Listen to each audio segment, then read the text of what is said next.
I think from the customer end too, I mean, rather than receiving that one individualized email that maybe when you were a smaller company, you had the time to reach out to Susan who ordered the white vase, and ask her about that white vase. Now you're at scale, you can bucket, 50 of those customers that ordered that white vase, and you can still reach out with some personalization. It's just a different layer of it, a different level of complexity, I guess. You are listening to the Messenger Mastermind podcast, a podcast that provides actionable tactics for quickly growing e-commerce companies to profitably scale their business. The strategies shared in this podcast are implemented daily by companies generating millions of dollars in revenue each year. Our goal is to help you build long-term profitable relationships with your customers. What if your brand could leverage more customer data to combat data privacy changes and boost conversions? With Octane AI, any Shopify and Shopify Plus merchant can. Featuring Shop Quiz and conversational commerce, merchants use Octane AI to get to know their customers on a deeper level by collecting zero-party data. Using this data, you can engage with customers through a more personalized level across campaigns and flows across all channels, building lasting relationships. The ROI from using Octane AI is incredible. Brands have increased email signups by 16x and driven a 28% increase in AOV. Octane AI has plans for any size business. Learn more and get started on your zero-party data journey today at octaneai.com/mastermind. Did you know that loyal customers are 9 times more likely to convert compared to first-time shoppers? That's why using personalization to deliver an exceptional customer service is so key for your retention and growth. I recommend using Gorgias. Gorgias combines all of your communication channels like email, SMS, social media, live chat, and phone into one platform. It gives you an organized view of all of your tickets. This saves your support team hours per day and makes managing customer orders a breeze. With Gorgias, you can have customer order information right next to all of the tickets. So you can personalize responses with things like first name, order, and tracking number. Brands like Princess Polly, Olipop, and Steve Madden have reduced response times and increased efficiencies with Gorgias. For more information, go to gorgias.com and mention the Messenger Mastermind podcast to receive 2 months free. Welcome to another week's episode of the Messenger Mastermind podcast. As always, I'm your host, Jeremy Horowitz, and today I'm joined again by my incredible co-hosts, Mark Aruda and Ben Vandal, and we are back to talk about advanced tactics for scaling personalization at your brand as part of our Creator Series here. We're really excited, so let's get right into the good stuff. Mark, do you want to just talk about the challenges of how you really think about personalization when you're going from maybe fulfilling 100 to 1,000 orders a month to doing that on a daily basis, and how you can really build that infrastructure into the team? Yeah, absolutely. I mean, it's interesting, right? Because every business, for the most part, usually is going to start small and work their way up. It's usually not the case that you go from 0 to 100 overnight. Certainly does happen, but the majority of people are going to start off smaller and work their way up, and then they're going to feel those growing pains as that happens, because there's a good chance that the things that brought them to where they are as they've grown are those personalization things, and they have a core community, a core group of customers, people that know them and trust them and like them. And as you grow, those type of things become more difficult, and it can almost feel like you're not really sure what you should be doing as a business owner, because the things that got you to where you are not the things that you need to be doing at 7-8 figures.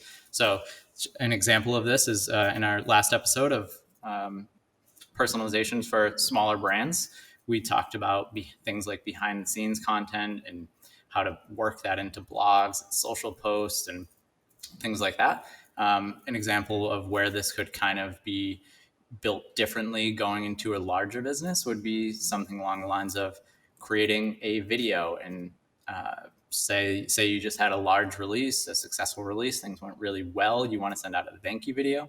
You record one video and you kind of send it out through email and SMS to all of your customers.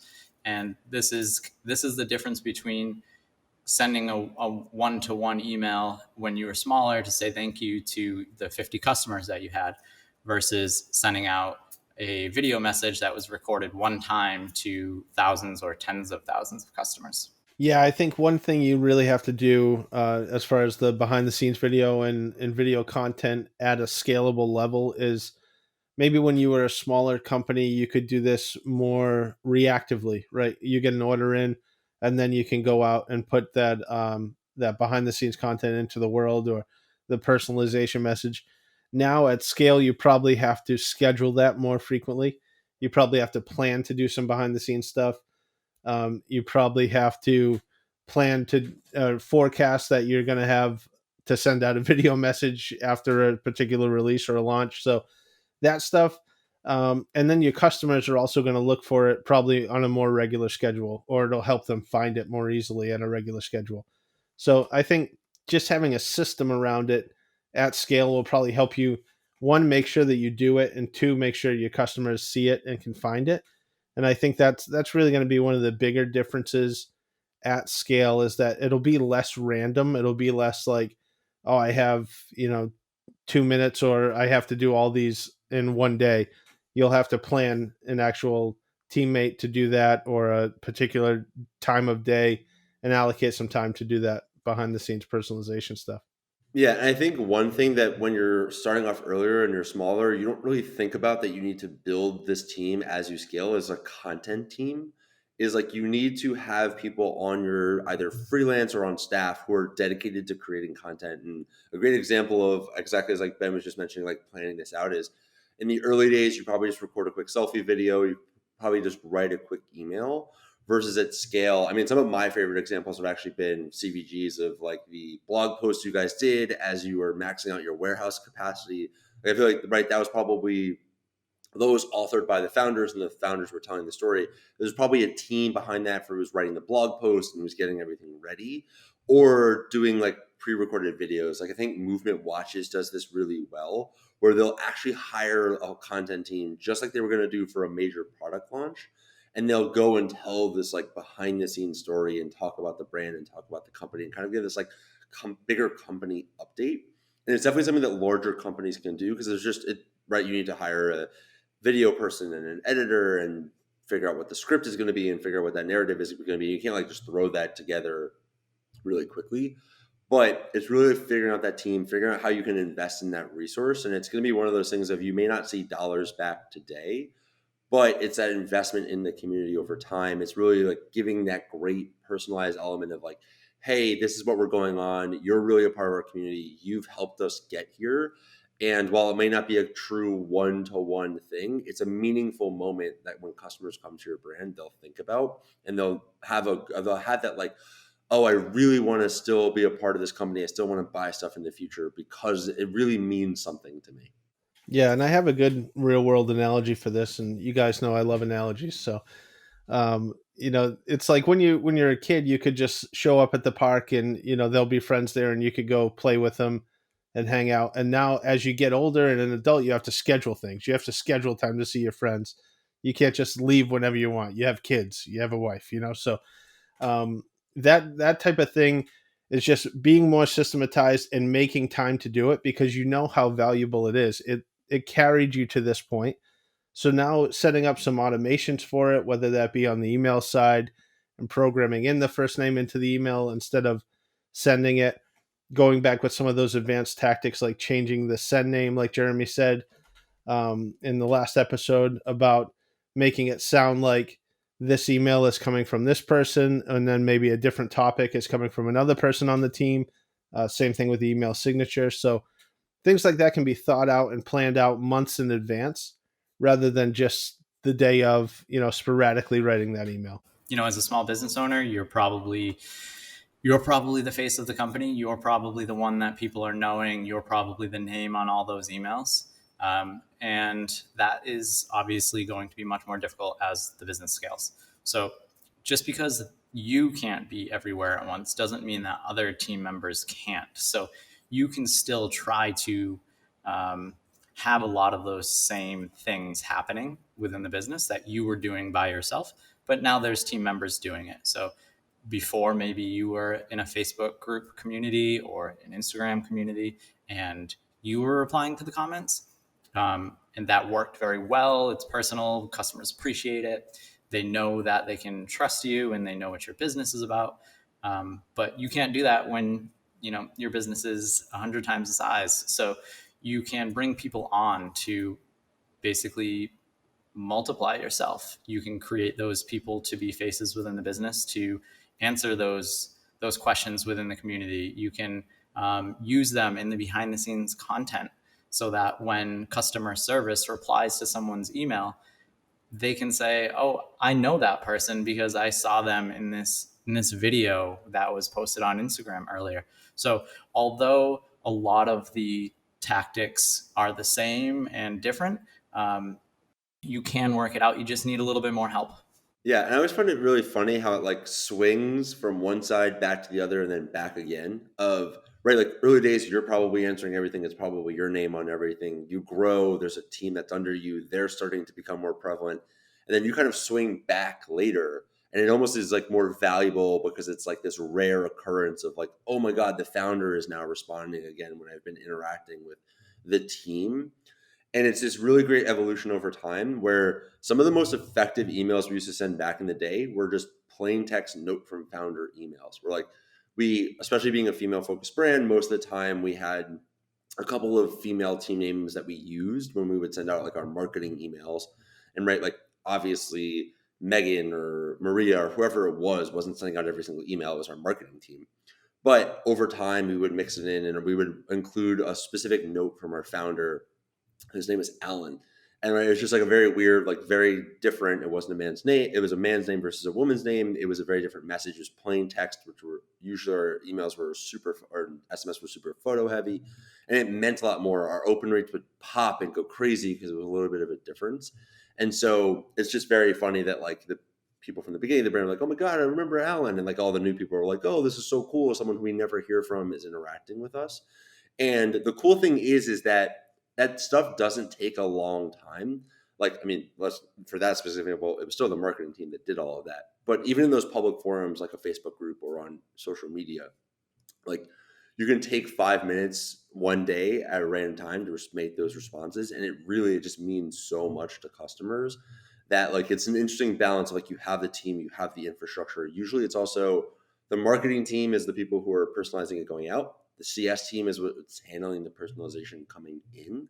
And if you just have that experience where like people internally feel comfortable putting themselves out there and putting their personality out there, that's a really important piece that I think a lot of brands are missing is their team, the individual people on the team, their personality doesn't shine through enough. And I think Chubby's is just the A+ example of like the guy writing their emails. You may not know his name, but you know the guy is really important to building that relationship because they're just the leverage at scale of when one person is sending an email to 50,000 people. If you can have that nice touch in that where it's just like even throwing like a hey first name and it sounds like they're writing a real email, it just makes it seem so real that you're going to establish really good connections over time. Yeah, and I think from the customer end too, I mean, rather than receiving that one individualized email that maybe when you were a smaller company, you had the time to reach out to Susan who ordered the white vase, and ask her about that white vase. Now you're at scale, you can bucket, 50 of those customers that ordered that white vase, and you can still reach out with some personalization. It's just a different layer of it, a different level of complexity, I guess. And so that comes with the same thing with reviews. You can then use some automation to kind of reach out to people who left a good review and say, hey, thank you for that, would you mind leaving a video review? That implies from the customer end, wow, they saw I left a good review and they want more from me. Same thing on the negative review side. If somebody leaves a negative review, you can set up an automation where it emails them and say, hey, we're sorry about this, what can we do to make this right? And it feels like the customer at least feels like they are heard. And it gives that little layer of personalization. It's just a little removed from when you were a smaller company at scale, but it's still that you can still add that that outreach is one less removed. But the next touch, when the customer emails back when they did have an issue and left a bad review, that can still be as personal as when you were a one person company. Just like Jeremy said, that's when your CS team can shine through, show their personality, show how we can make this right. But it's that top layer that's a little more automated, and you have to bucket the customers pretty well with as much data as you can gather. Yeah, and Gorgeous always loves to use the phrase of a frontline automation to then have the personalization on the back end, which I think is exactly what you're talking about there. And then to flip over to the SMS side, Mark, do you want to just quickly run us through, just so we can like apply all this to a very tactical example of the SMS thank you video? Yeah, totally.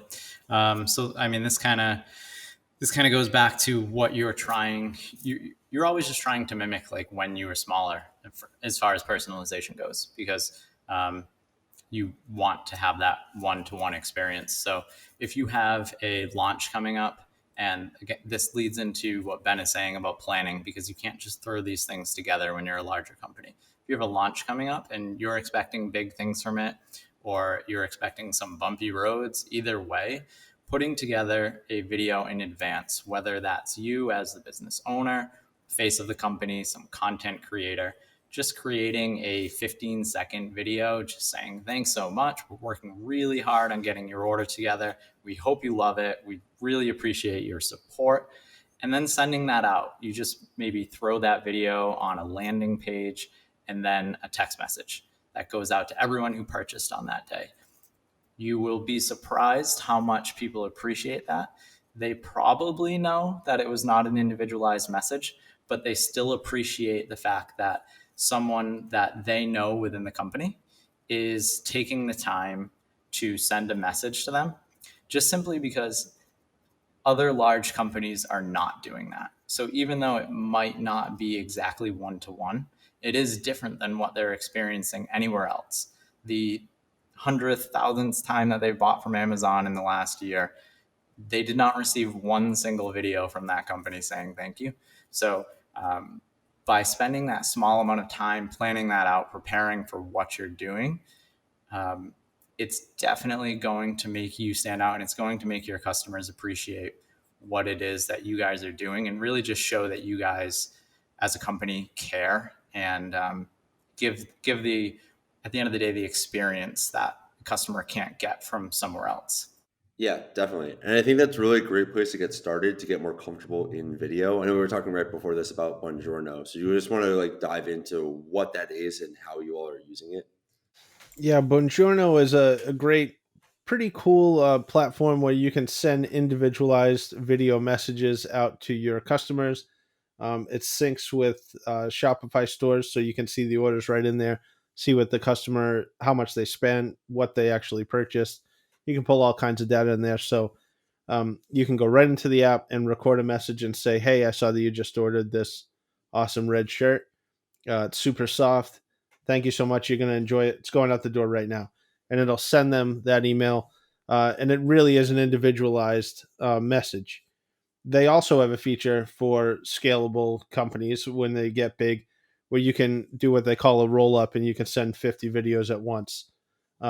If you did that, this goes back to kind of bucketing customer information. So if you had 50 people that ordered that red shirt, you could, for example, send them that exact video that I just said about how soft it is and that it's going out. So it's a really cool tool.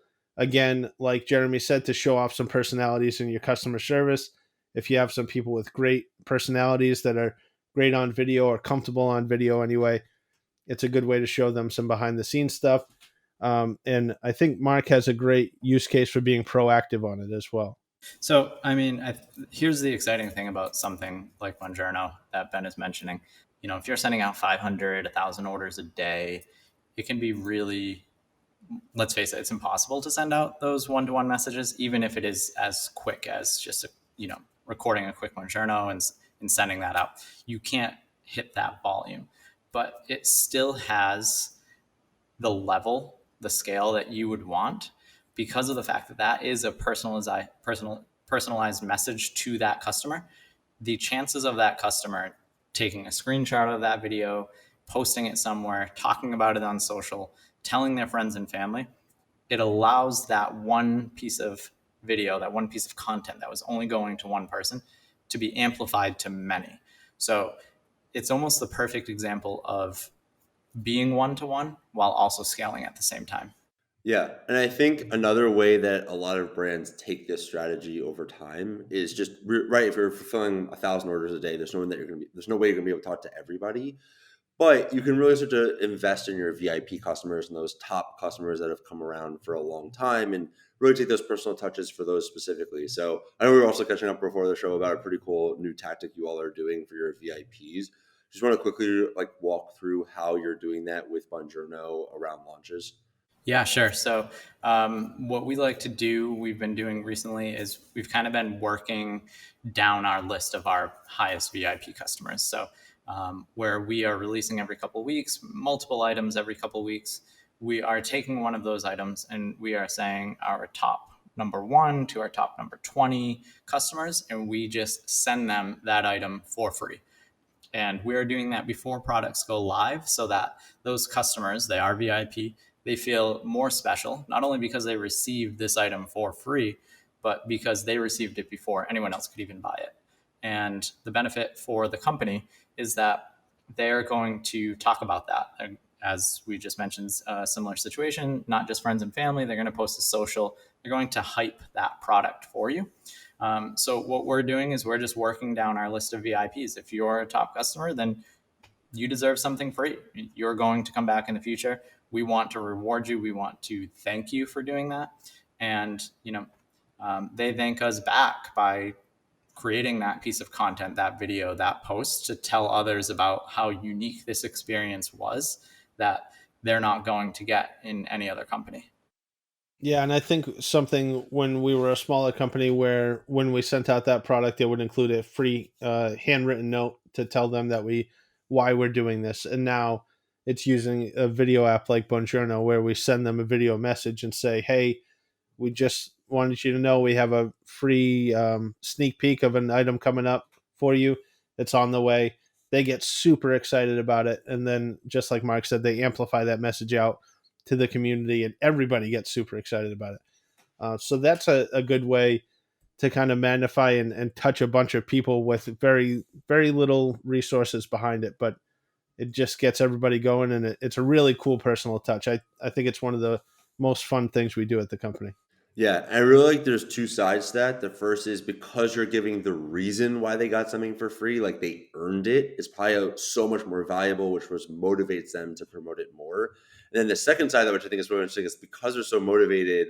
I think something that brands don't really think about that much is, but if you like build a community, is the personalization of connecting your customers to each other, right? Those truly evangelical brands, like Harley, they go riding together. I know Tesla's trying to do something similar with clubs now, but like also connecting and creating personal relationships. Because if you made a best friend around product X, it's also going to make the company behind that product so much more valuable to the customers. And it really does weave it into their personal lives. So I think that's really important. The next thing I want to dive into, and I think this is really an interesting trend and a challenge that we're all going to have to face with all the privacy updates and just scaling in general, is the difference of what now is going to be called first party versus zero party data. So I'm going to really quickly go into that, and then we'll get into the actual like what you can do about it. So first, a quick example, first party data is probably what you're familiar with. It's customer gives you information to do something necessary for your site. So I want to send for a discount code, I give you my email. I want to make a purchase, I give you my shipping address and my billing information. This new trend, which is popping up, which is called zero party data, is not necessarily a have to give you data, but I decide to give you data. So I want to take a product quiz and I want to give you information. I want to sign up for this giveaway and I decide to give you information about these other things. Actually, that might be a little bit of gray area, but it's really more that first use case of fun things, quizzes, listicles, like stuff that I want to give you info for to capture. This is going to be so important as you want to scale your marketing over time. And this is why we're really excited to partner with Octane for this episode, because it's something that we used to hack together like in Messenger or in Typeform to try to route this data into email and SMS platforms. It was a bit of a mess back in the day. But this is going to be so important because it's like we talked about last time, right? Like capturing people's birthday information, capturing people's anniversaries, genders, birth, like all the pieces of information. The broader you can get in your catalog of data, that's what's going to feed back those dynamic and those personalized experiences at scale across not only your website, but all of your marketing, right? If you've been collecting SMS keywords for years and you have this like deep, rich quiz that you have data on and all of their purchasing info, you can start to creatively combine all of that data to some really interesting experiences. And so one is you can start to personalize welcome flows, you can start to personalize post-purchase flows, and just trip different content. And that's one of those things, right? Like if you plan it well, you can have a really interesting flow where you're customizing. Like someone said, I'm interested in X, and then you show them 1, 2, 3 content related to that. Ben, I know you also, like you guys have spent a lot of time focusing on upsells and cross sells and that type of thing. Do you want to just talk about like how you guys have, from early days, like kind of going through that more of classic sales mechanics to now where it's a very dynamic program? Yeah, I think we've used, just like you said, the tactics of asking and starting a conversation with the customer to really evolve not only our email flows, cross sells, upsells, but our product catalog. I mean, just asking the customer and gathering as much information as you can. You'll see not only what they don't want, but what they want, what they need with your product. So you can really make some creative upsells. Some things that we're doing now is more like matching items or something that customer X uses this with this. A lot of our customers do that. So, yeah, I think it's super useful. The more personalized the upsell can be, the better chance you have of it being converted. So if you're just offering a generic upsell to every single thing, you'll probably get X take rate, let's say 10%. But if you go to each customer and say, hey, I saw that you bought this black pair of shorts, would you like a black bra? Then, I mean, your take rate is going to go much higher, and it's going to be a much more effective use of that outreach in communication. And really just another great personalization point. So you don't sound like you have no idea what action the customer took. You use the info that they gave you, and then you spit it back to be like, I understand what you did on the store, so here's what I would do with it. And that's here's what I would do if I were you. I would add this matching item. So it's really, really cool. And it's something that we can get way into the weeds on logic and going down. But that when you start to get that, gets really, really exciting for your business, because now you're raising AOV, which in turn allows you to spend more to acquire a customer, which in turn gets you more customer information and makes you better as a company by practicing it. So it's really, really cool. And that's probably, I think, my number one thing from personalization is starting to learn and build upsell, cross-sell funnels off of it. Yeah, definitely. And I think as you get bigger and as you scale, you just sit on more data. And so, two keys of why this is so important and what you should really be doing early on so that you can really fulfill this later is, first, just try to capture as much data as early as possible. Just find ways to like actually send an SMS or an email message and really mean to get a response back. Store that data somewhere, whether it's in your CRM, whether it's in your CS platform, whether you have some sort of like data warehouse, like figure out where to store all that data, because as you grow, you can really start to leverage it. And then the second piece is automate as much as possible as early on. I feel like everybody I talk to, and I know we were talking about this earlier, always wishes they had automated stuff earlier in their business, because it's one of those things, if it has a really compounding effect over time, where you automated something really early on and maybe it doesn't have an extremely specific purpose today, but you just have the process going.